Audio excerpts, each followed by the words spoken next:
Baruch Hashem, I'm very grateful again for calling me to come and speak here. I was telling Daniel, I think this has been going on for about a year and a half when we first started, and I had the zchut to come and speak. It was 20, 30, 40. It's growing exponentially. I told Daniel, I think by next time I come speak, we may have to get the Hard Rock Miami Stadium. I mean, this is absolutely incredible. Bli ayin hara ben Porat Yosef, to my Moroccan brothers. But ultimately, this is unbelievable.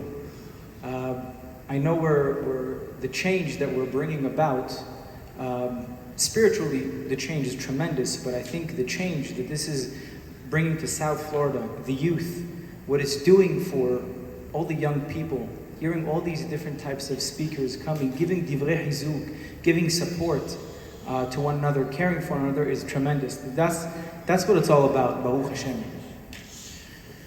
So I want to talk to you about something that it's going to be related to Shavuot to a certain extent. I'm not going to talk about it directly, but somehow we'll connect it as well because it's in less than 2 weeks. But I oftentimes like to start with the parasha. And before the fourth aliyah, we have the following verse in the Torah, and it tells us as follows. וכי ימוך אחיך ומתי ידו עמך, והחזקת בו גר ותושב וחי עמך. What does that mean? It means if there's somebody in our community and they're struggling, they need help, there's a way in which we have to help them. And the Torah is going to tell us exactly what that is. It says, you see them struggling, you see them about to collapse, you have to go and give them support. You have to go and help them. One of the greatest rabbis we've produced, his name is Rashi, and he says the following. He says, what's ve'hizakta bo? Lehazek in Hebrew means to strengthen, to support. He says the following. Al tanicheu shiyired ve'yipol ve'yeh kashe alav lehakimu. Ela hazakeu mishat motat hayad. למה זה דומה? למסוע שעל החמור, עודהו על החמור, אחד תופס בו ומעמידו. נפל לארץ, 5 אין מעמידים אותו. I'll tell you exactly what that said. It means as follows. Don't wait for a person to collapse. Don't wait for them to crumble. Make sure you give them the hand that they need before they collapse, before they crumble. And then he gives an analogy. What's the analogy? He says, I'll give a modern twist to it in a second, but I want give you the technical definition to it. He says as follows. He says, imagine if there's a donkey, and that donkey he's crouching under its burden, very heavy burden on the donkey. The donkey's about to collapse, to crouch, the legs of the donkey are shaking. It's much easier for you to run over and give support to the donkey before it collapses. Then, once it collapses, to lift him up. Because if you need to lift up that donkey, even 5 people would not be enough. Let me give you a modern version of this. In business, some person can have a very successful business model. But cash flows are tough. If you're in business, you understand that cash flows can be very, very difficult. Some people could be asset rich and have a tremendous amount of net worth, but they struggle with cash flows. That's why they say cash flow is king. So if you see someone struggling with the cash flows, you have an option. The Torah is telling you, give them the help, give them the $10,000 before they collapse. Otherwise, you're going to have to shell up $100,000. Now I want to ask you, this is common sense. What is the Torah telling us here? Everybody understands that. You know, the Torah, as infinitely brilliant as it is, it didn't write things that are just common sense. It wrote things the Torah assumed we're intelligent people, for the most part. It assumed that we are intelligent people. If the Torah says something that is either counterintuitive or just too simplistic, there's something we're missing here. What is the Torah talking about? If I can help somebody within a 15 minutes or 30 minutes worth of my time, it's far better than giving 7 or 8 hours of my time. What's the insight? What is the Torah talking about here? That's the first thing that we're trying to understand. The second thing is, what does it mean, v'hai imach? V'hai imach means that he is going to live with you. If I'm helping the person, what is the Torah talking about? He's going to live with me. Okay, I help the person. He's in my community. But what does that mean? He's living together with me. What is that all about?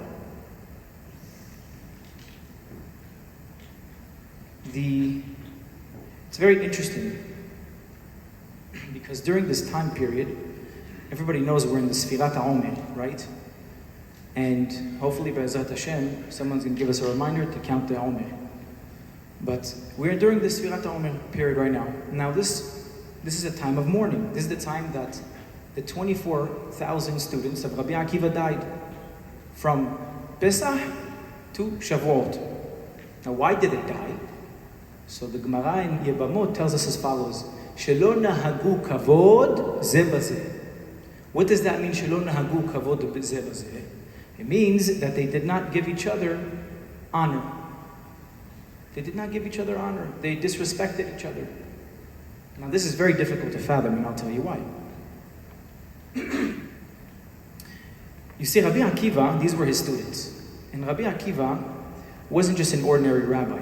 If it wasn't for him, we would not have any book on any Torah shelf you can imagine possible. Every single book we have today is in the merit of Rabbi Akiva. Because after his 24,000 students died, he had to start over from scratch. He had to produce another 5 new students. And from them, the rest of the Torah was able to transition to the next generation. But he had one main message to his students. You know what that message was? He says, Ze klal gadol b'Torah, which everybody knows, ve'ahavta l're'acha kamocha, which means you shall love your friend as you love yourself.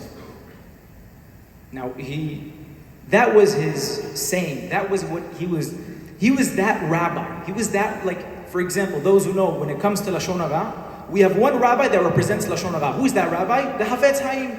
The Hafetz Haim is one of the rabbis that he's a master in Lashon Hara. He wrote all the halachot that are relevant to today. He's known as that rabbi.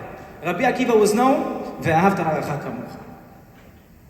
So how could it be that the rabbi that is known for that his students are the ones that fumbled on this particular message, on this particular mitzvah, more than anybody else? Can you imagine how he feels? It's an embarrassment. He lived that. That was his whole reality. That was the thing he conveyed to every single student. That was his whole motto. That was his reality. And the very thing that he took most pride in is the very thing that his students failed. Is Rabbi Akiva the problem, Has v'Shalom?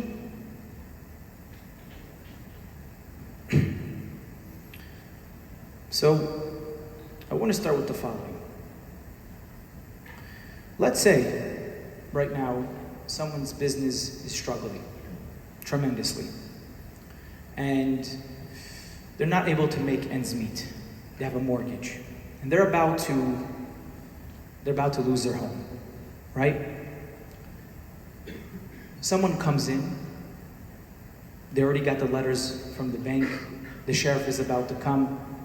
And someone comes in and saves the day and pays off the debt and really helps save a family. Because remember, sometimes, we don't realize the power of this also.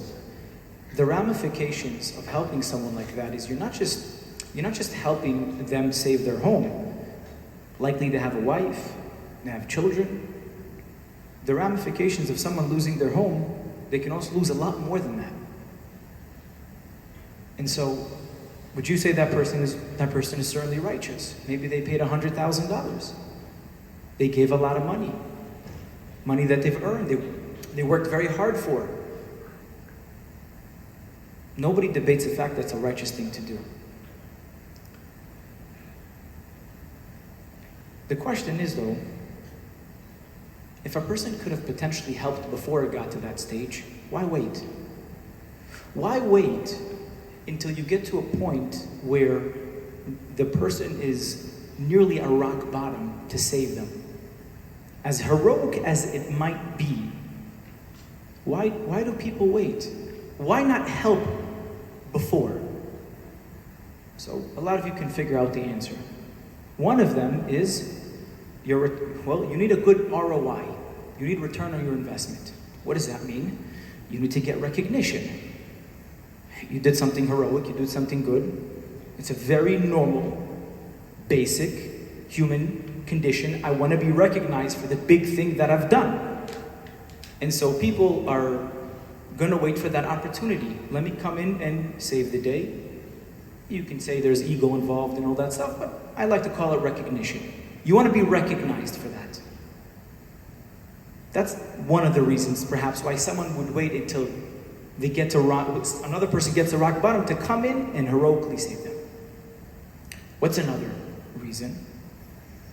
And bear with me here. They want to show how much they truly love the person. Now that sounds counterintuitive. If you really love me, why don't you let me get to rock bottom? Because I want to show you my full commitment to you.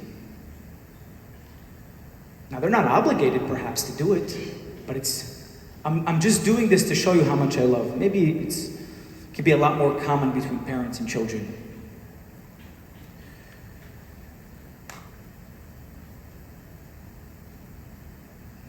A lot of times, you also have a situation where you're going to raise the money for somebody so they don't get to that reality. Let me ask you a question. The person who's in this position, they're just about to literally lose their home. They're about to lose, and that's a very difficult thing. It happened a lot in 2008, in the market crash. People committed suicide as a result of that. If a person now comes in and he goes to the community and he raises money for someone in their own community, or a person comes in and pays everything off, the person that his house was saved, how does he feel about the community or that person? They feel loved. They feel deeply loved and deeply cared about, because you saved my house. You even might have saved my family. But that's the feeling they have. They feel that people really care about me. And they feel like it's a privilege to be a Jew, because we look out for one another. But let me ask you this question on the flip side. How much self-esteem does that person have? Zero. Zero. Nothing. No self-esteem. Because perhaps we've maybe helped a person save his own house, but you know what we left that person with? Zero dignity. This is what the Torah is talking about. What Torah is telling us, the mitzvah in the Torah is not to give money. Giving money it's a privilege, it's an asset for sure. But the mitzvah in the Torah is not to give money. The mitzvah in the Torah is to give self-esteem. The whole concept of tzedakah, charity, helping somebody is, I need to be able to give them self-esteem. And that's something that a lot of times we can lose sight of what really we're doing here. And I'll tell you how far this goes.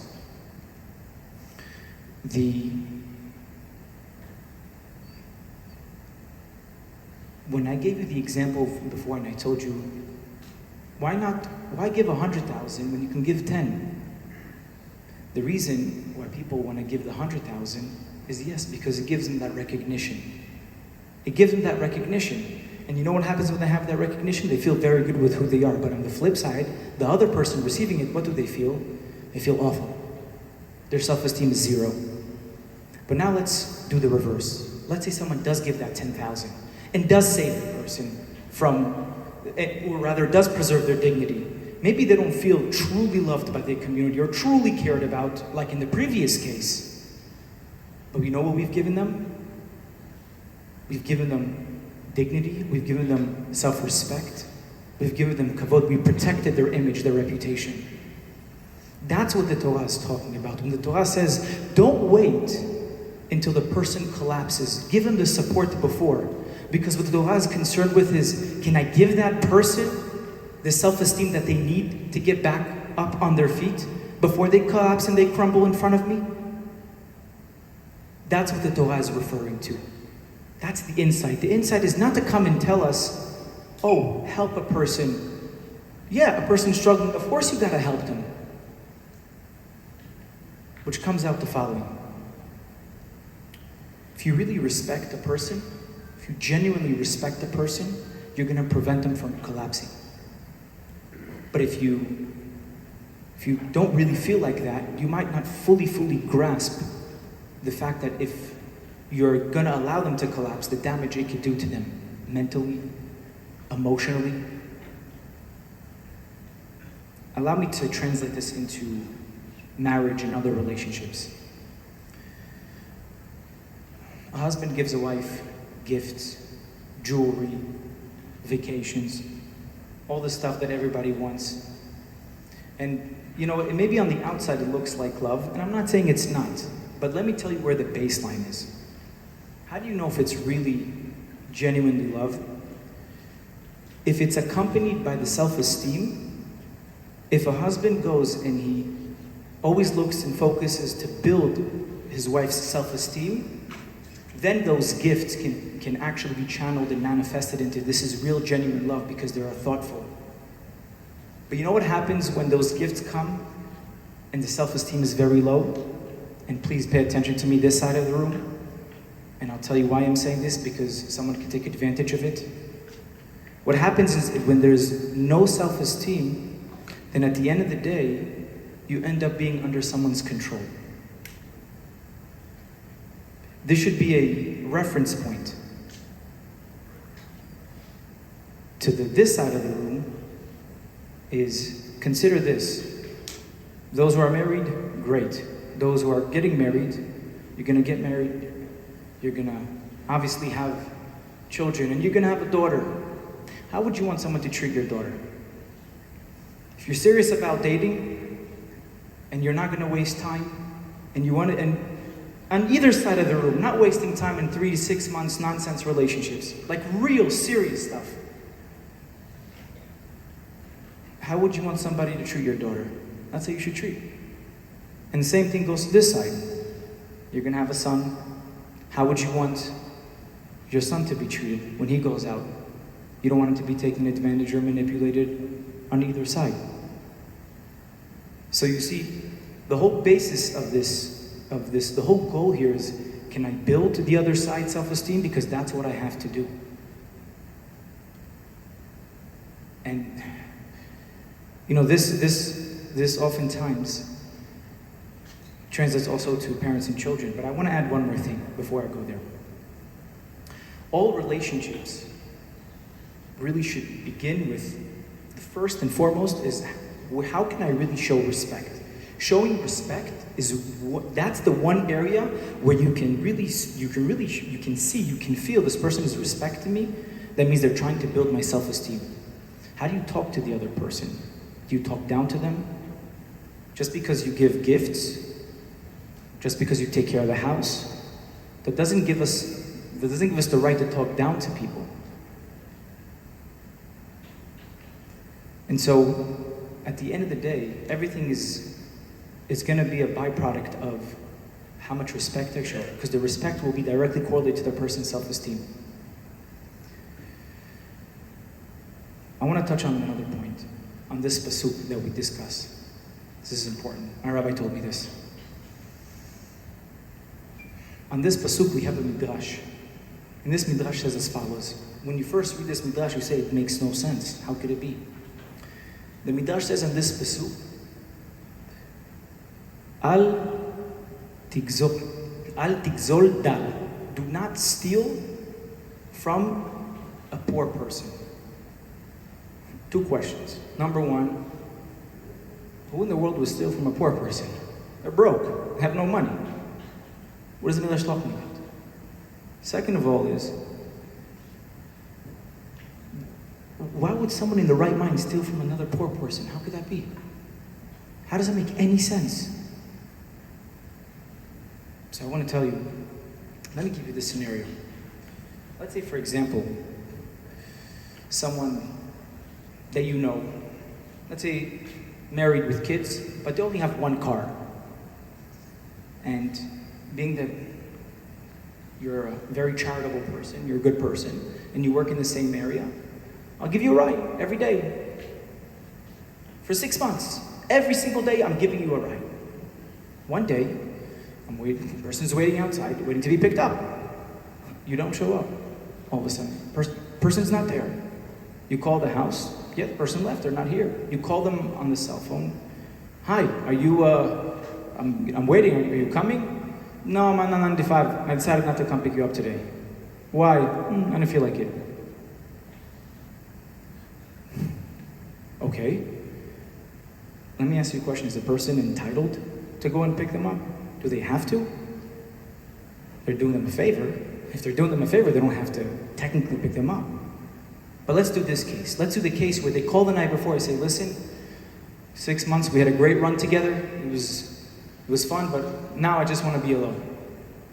I'm not going to pick you up. Still hurtful, but at least I gave you the chance to set something up, arrange something moving forward.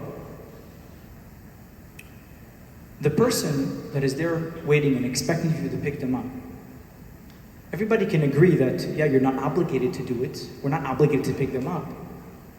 But the fact that they expected it, is it wrong of them? Because this is what I want to focus on. I want to focus on their expectation. What's their expectation? Their expectation is that you're going to show up like you did every single month. Every single day, just like you showed up to pick. That's what they're absolutely expecting. You may say they're entitled, but here's the insight.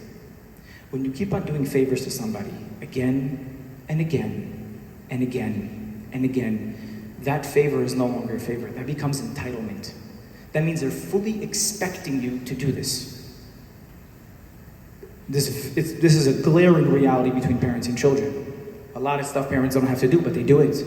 And then what the child becomes entitled. But let's focus on, not on the giver, let's focus on the receiver, because that's very important. Are they wrong to expect? What do you think? They're wrong to expect? They're not. They're not wrong to expect. You know why they're not wrong to expect? Because it has become an actual reality. Where this is what they've gotten used to. This is what we've built. Do you know how they translated everything? Wow. This person is very special. Every single day they're coming to pick me up for work. Every single day. That means they care about me. That means they're a real friend. They're there for me. That's how they actually feel. You know what happens when they realize, sorry, I'm done, I'm not doing it? Now, if you may say, if you never notified them, they're furious. Like, why didn't you just tell me? Fine, don't pick me up, but let me know. I'm not talking about that. I'm talking about even if they notify them in advance. Because they've built this expectation that has become part of the relationship. It's not expectation, it's the actual, it's part of the relationship in itself. That's actually what transpired. So therefore they're very hurt. They're very upset. This is what I expected. And I want to tell you something. They're not wrong. They're not wrong. But let me tell you what they feel like. They feel like fools. They feel like you've taken advantage of them. Because you give them the feeling of how much you care about me, how much you're doing for me. And all of a sudden, one day, you pull the rug under them. They realize, I'm a fool. This is what they're very much upset about. Which comes out the following. You know what you robbed them of? You robbed them of their self-esteem. You showed them respect for 5-6 months. You gave them this certain level of kavod, of honor, and all of a sudden one day you showed them, no, sorry, I don't really feel like that towards you. That's very hurtful. That's very, very hurtful. They're not expecting because they're entitled. You know the saying, what have you done for me lately? Yes, it can come from a person being unappreciative or ungrateful. That's true, 100%. But a lot of times we have to be careful. What did we set up? What did we establish in the relationship? We literally rob them of their own dignity and their own self-esteem. This is what happens if, even in marriage, when spouses disrespect each other and speak in a way that's horrendous towards each other. It just, all the stuff that, I'll say this better. when we look at social media, what does social media show? What is a happy couple show?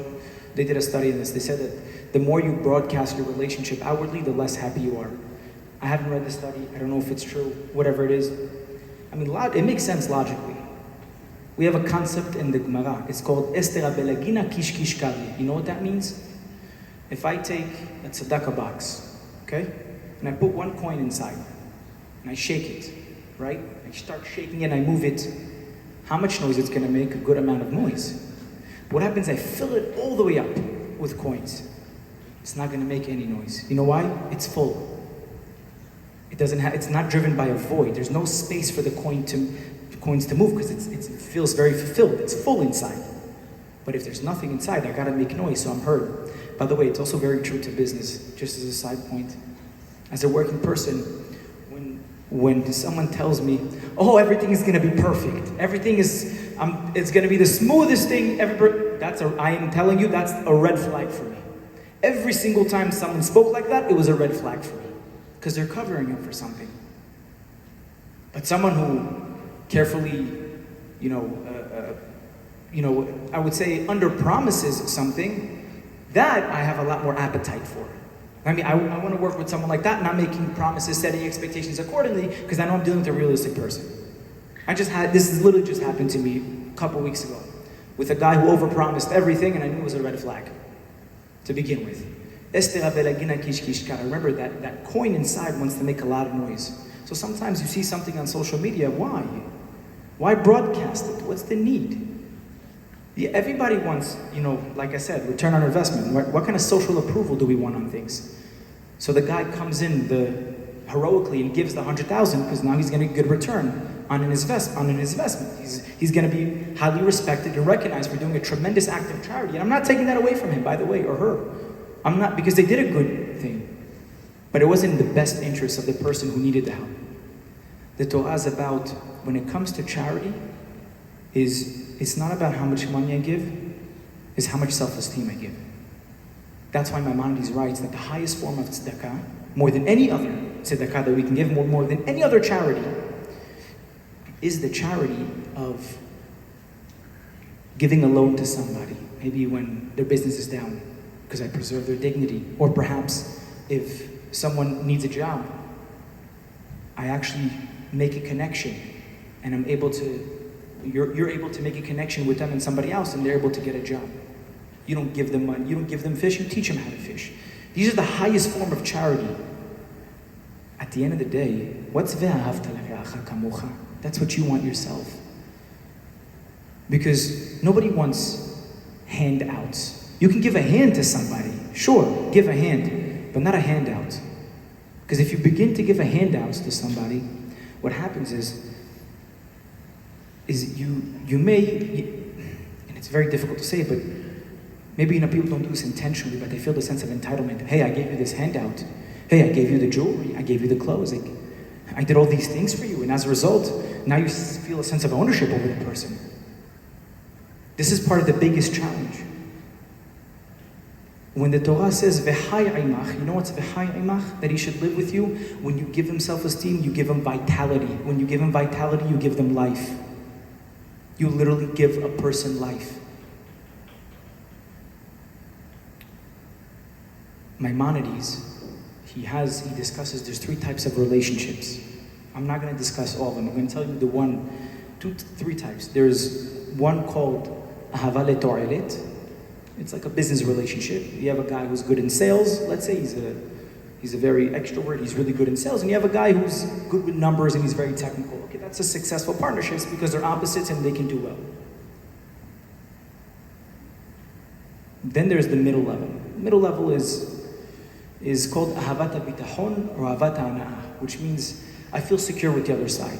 I'm not afraid to disclose my wrongdoings or my misdeeds because I can confide it in them. That's middle level. You think it's the highest, but it's not. You know what's the highest level? Ahavata ma'ala. Ahavata ma'ala is a relationship where how can a wife empower her husband? I'll tell you something my rabbi said, it was unbelievable. I don't know, I might have said this before in the past, but I think it's worth saying it again. Mothers are great. They're unbelievable. They a lot of times from young age, they can really give a tremendous amount of confidence to their boys, specifically to their boys and their girls, but the boys, the Gemara says, "Hu meshedalto bedevarim." And so, and you see it, even if you read about successful people, a lot of times you see they have good relationships with, at least one of their parents, specifically their mother. What's very interesting is, but if a person is down, they really feel down, and they're married, the mother can give 100 compliments to the son, and if he's down, might help a little bit. But one good word from the wife can get him out of bed like a tiger. That's the power. And by the way, the same goes true to this side of the room. That recognizing something, I just want to tell you, you're such a good mother. Something genuine, something where we've paid attention to things that are very small, but can really uplift a person. Small doses of self-esteem go a very long way, especially when we have moments where we're very hard on ourselves. So just another good word, another thoughtful act. You know where I learned this the hard way.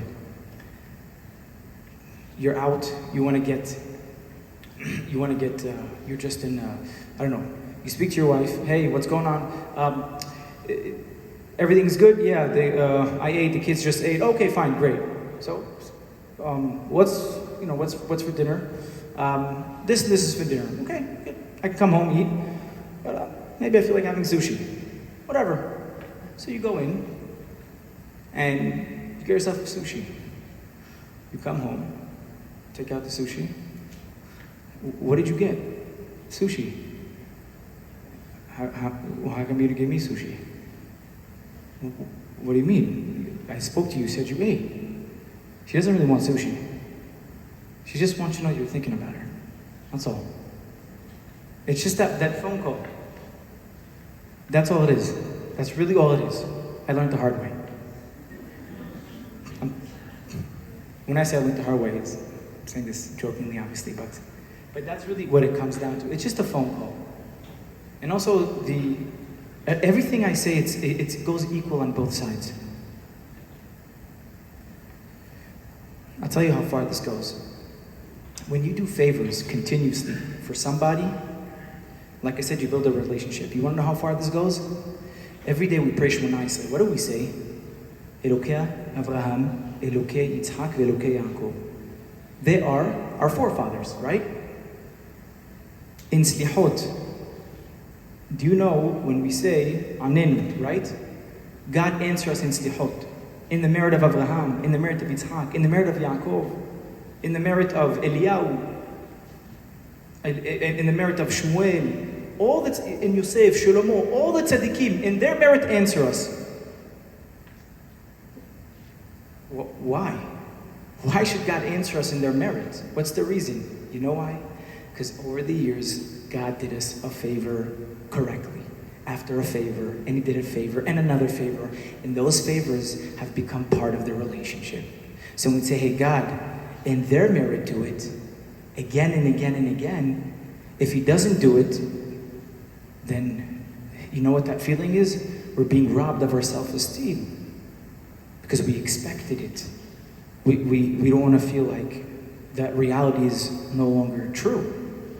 So we mention the great tzaddikim before us because it's a favor God did again and again and again. He did things even with the most righteous. The most righteous could not withstand God's judgment, with the exception of one or two. But at the end of the day, we've built this relationship with God, and God says, okay, it's a relationship. I cannot take away from your self-esteem. Do you know what happens when you help build someone's self-esteem? In the process, you also build yours. You know why? Because you realize you made a difference in somebody. And in someone's life, you realize you actually made a real difference. And when you actually make a real difference in someone's life, how does that make you feel? Very good with who you are.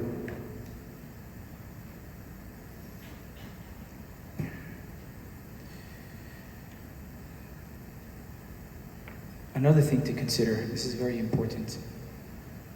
You know, I'm sure some of you have said this. My wife gave me this example. She asks me, what are you going to talk about today? So I tell her, and then she gives me amazing example. So she said to me, you know, a lot of times you hear people who are not married and they want to get married. So what do they say? A lot of times they'll say, I don't want to marry my own kind. Whatever that might be. Sephardi, Ashkenaz, it doesn't matter. I don't want to marry my own kind. What's the problem with that? I'm not talking about, oh, you might lose your zivug, etc. I'm not talking about that. What's the problem with saying, I'm never going to marry my own kind? And by the way, the joke is on any person who says it, because 9 times out of 10, maybe I'm exaggerating, but a significant portion, when you say that, guess what? You're probably going to marry that person. And that's just the reality. You're probably going to marry that person. But what's the problem with saying that? I'm asking, what's the problem with saying, I'm not going to marry my own kind? That's not to say that relationships that come from different backgrounds cannot succeed. They can be a powerhouse. But what's the problem with people saying, I can't stand it? It must mean that they grew up in a way where they were embarrassed of what their heritage is. Maybe how they grew up, maybe they saw their cousins, or maybe their brothers, or someone behaved in a way over the years that really affected them and said, no, this is how they act. No way I'm marrying this type of my kind. No way. Because what they've done is there's an insecurity within themselves. And once you have that insecurity within themselves, then you don't give it a chance. And I want to tell you, both people from your own kind and from not, as long as they're holy Jews, can be successful. Both can be very successful. Be open-minded. Speak to the person. It's always a case-by-case basis. Give it a chance. Measure the person based on their qualities, see how they communicate with you. You don't know, as much as you have these preconceived notions, in either side, whether you want to marry your own kind and you want to disregard the different kind, it doesn't matter. Give it a chance. Especially with today. I'm not trying to add into anybody's anxiety levels, but I'm sure everybody knows, there are too many single people. And we got to pray for Am Yisrael. We got to pray that everybody gets a zivug, B'ezrat Hashem. Last time I was here, I sent a Shiur to my friend. And he told me, you said something I disagreed with. So what did I say? And he said to me, you said that every person has a zivug. I said to him, okay, tell me why you disagree. He says, it's just not true. He's not religious at all, 0. I said to him, okay, I hear where you're coming from. I concede. I told him, you're right. You can't say that. But I told him, here's what I meant. Everybody is going to be in the position where they can meet somebody, where they can create a real relationship. We're going to have that opportunity. We don't want to limit those opportunities just because of preconceived notions or just because of insecurities. We don't want to do that.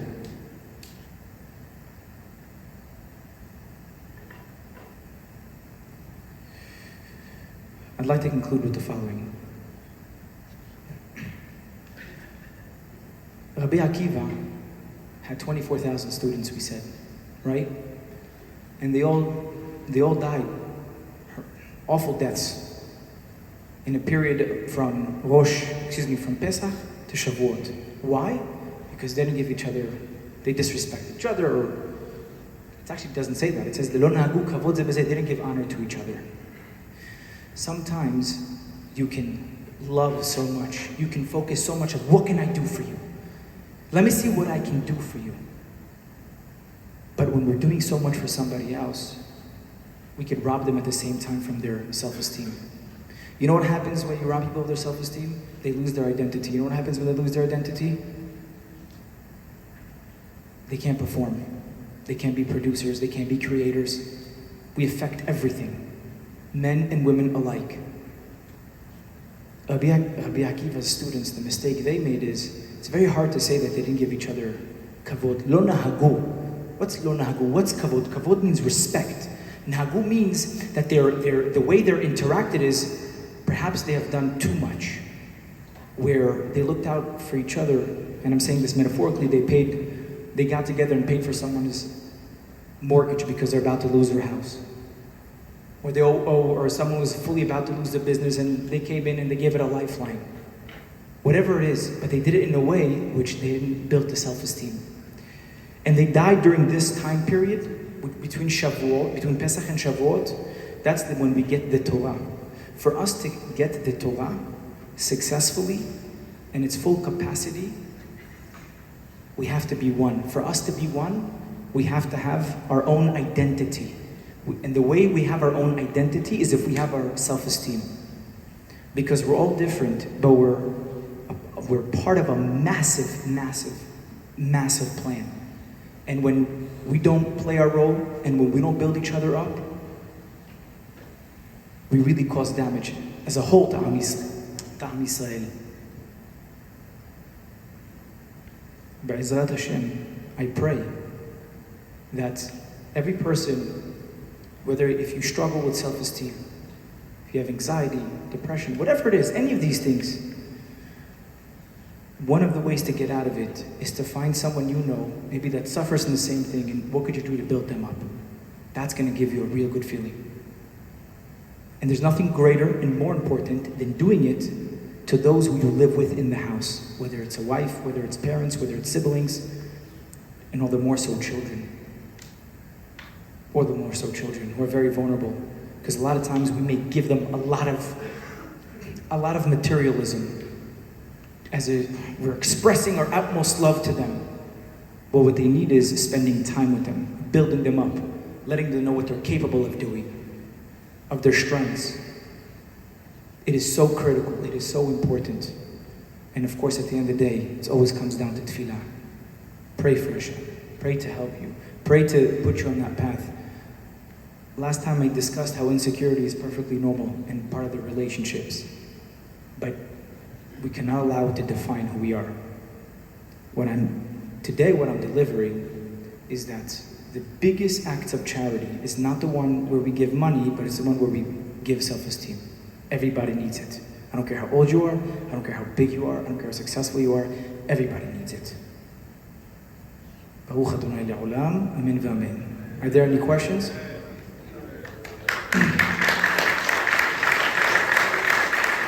Any questions? Yeah. When you're talking about charity, it's pretty clear-cut financially, right? Right. Percent is Yep. what you do. Mm-hmm. So you gave the example with the cars, that's more of an action, right? That's a form of charity.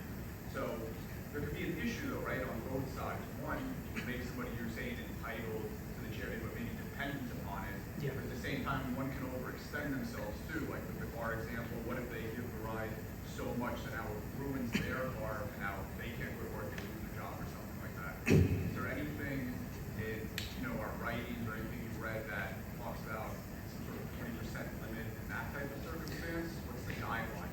Yes, so very good question. In this regard, a person can do, right, and do acts of kindness, but they cannot do it at their expense, where they feel like they're being consumed. They feel like I can't do this, this is taking too much out of me, this is affecting my assets, things that I own. That's something that, don't do it at that expense, because essentially what you're doing is you're doing something good, but at the same time you feel really bad about doing it. The moment you feel like, hey, I've done what I can, that's enough. But if you know that's going to be a problem to begin with, don't engage in that. Because what I do is you're setting the expectation. It's not so much as there's a percentage amount. How do we allocate it like we have in tzedakah up to 20%? Is don't put yourself in the position where the receiver now has perceived your actions as he really, really cares about me, then you say, no more. I can't do this anymore. So you're better off doing that than anything else. For sure you want to set the record straight, because that could be a lot more difficult, right, for you to engage in this. Then all of a sudden, sorry, I can't do it anymore. It's taking a toll on my car, it's taking a toll on, gas money is very expensive. These are legitimate things. Like, I know a lot of times, sometimes we may overlook them, but these could be very much legitimate things. depending on people's financial capabilities. You're not obligated to help on the expense, on your expense where it's negatively affecting you. But be very careful not to set that type of relationship to begin with. What the Torah is saying is you have to support the person before they collapse. You don't have to continuously fund the person. But if you are going to take on that responsibility, do it till the end. Do it till the end. Don't set that expectation. But that's something you have to commit to from the very beginning. Are there any more questions? Yes? Speak up.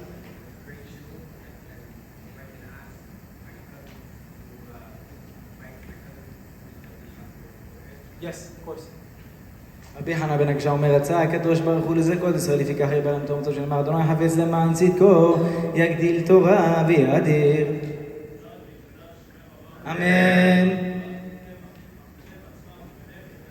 אמן. אמן. יש שמי רבה מברך לעולם על מעל מים. אמן.